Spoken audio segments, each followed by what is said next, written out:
You talk about performance without a purpose. Mm-hmm. What's that? So, like, for instance, let's say you have no races. Let's say you have no classes, no nothing. There's no purpose in your life. You know, people need to have purpose to get up. They need purpose to perform. You need to get to a point in your life where there's nothing on the docket. There is no 5K. There's no I'm going to get into school to be this or that and still perform to the highest level. Because what people don't get is one day that thing's going to come up. And if you're not constantly performing without purpose, you're not going to be ready when the time comes. It's this magical thing, purpose, that we're all looking for. But what's funny about it all is that we need these things to perform. But we don't take a second to realize the purpose is always there. The purpose never leaves us because the very purpose is you. You are always the purpose. There may be another purpose, like being a SEAL or going to college or whatever, but the main purpose in life is you. So if you wake up in the morning and you don't want to do something, you don't care enough about yourself. And that's what you need to really research is, man, why am I not doing this for myself? Because that is the number one purpose in life, is to better oneself. So that's the only purpose I fucking need. So the reason I get up every day, even though there's no race or there's no school, there's nothing in front of me, is because I have pride in myself. But where do you go to? You wake up on a morning, it's cold, it's wet, it's dark, you've got no cartilage in your knee, you've got shitty shorts, whatever it is that's the issue today. Keep talking. You've got these problems, right? I need you to keep talking about what you were just saying. It's warm on the couch. That's Your it. missus says stay in bed. That's it. It's comfy. That's it's cozy. That's You've got it. work later on. You had an argument last night. You're That's slightly it. hungover.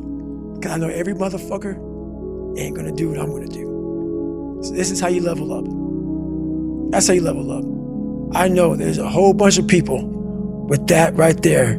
That fires me up. That makes me fucking happy what you just said.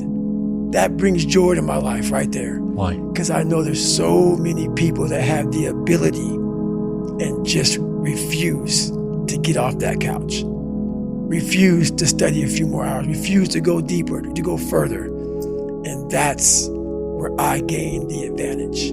It's so easy to be great nowadays, my friend, because most people are weak. Most people don't want to go to that extra mile. Most people don't want to find that extra because it sucks. It's miserable. It's lonely. You talk about that you were kind of, lonely by yourself. I was the same way. And that used to hurt me growing up. Now I fucking thrive in that shit. That's the only place to be. Well, that was one of the things that is so surprising about growing up through difficulty, So loneliness is one example, right? Mm-hmm. Growing up as a lonely kid. What you realize is a lot of the things that you feared or hated or were embarrassed about as a child end up being the genesis of the things that you're most proud about as an adult. Mm-hmm. So the fact that you can work and thrive in solitude gives you the opportunity to be able to move to America and start a podcast, or decide to do Hell Week 3 times in a row, or it doesn't matter how long or dark the course is, you're just going to stay. The fact that you were forced to be vigilant and to assess people, to work out what's going on when you became an adult, allows you to detect the vibe and the energy of whoever it is that you're speaking with, and know that this person's someone that I want to hang with and this person's somebody that I don't. Right. All of the things. In fact, I would go as far as to say there's not one thing in my life that I see as a pure advantage that doesn't have a dark side to it, that came about at some other point as well. Right. So one of the reasons that I spent so much time as a kid in my bedroom listening to audio tapes, because I didn't have anyone to play with, right? Only child, a little bit sort of unpopular. Right. So I'd be in my bedroom listening to audio tapes, and we go to the library every 2 weeks and we take the tapes back and we get new tapes, and I bring them and listen to them again. Right. But you roll the clock forward 20 years, and what's the 2023 version of an audio tape? It's a podcast. It's a podcast. That's right. A lot of the things that you love and value in yourself in adulthood are the light side of something that you were ashamed, fearful, disgusted by when you were younger. Yeah, I mean, I think that comes from overcoming. A lot of people, wonder, how did you become this? How did you become so vulnerable? How are you doing a podcast now when you were this kid? You overcame things. You fought them. And now this is what happens. This is on the other side of overcoming. You become very, very powerful when you overcome yourself.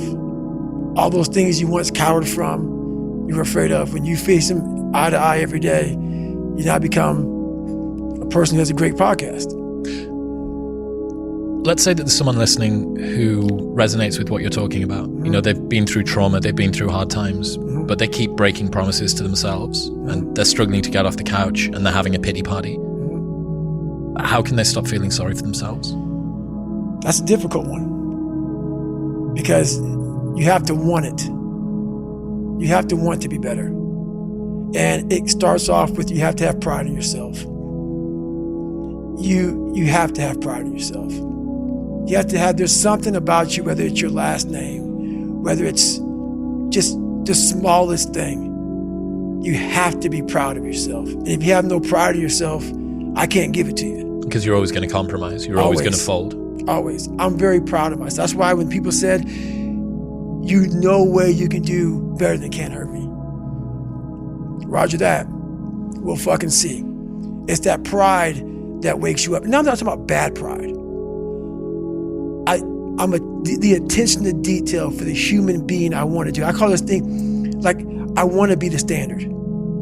I want to be that guy. Like, every place I went in the military, there was this ethos about how this place is, how we're going to live, how we're going to represent ourselves.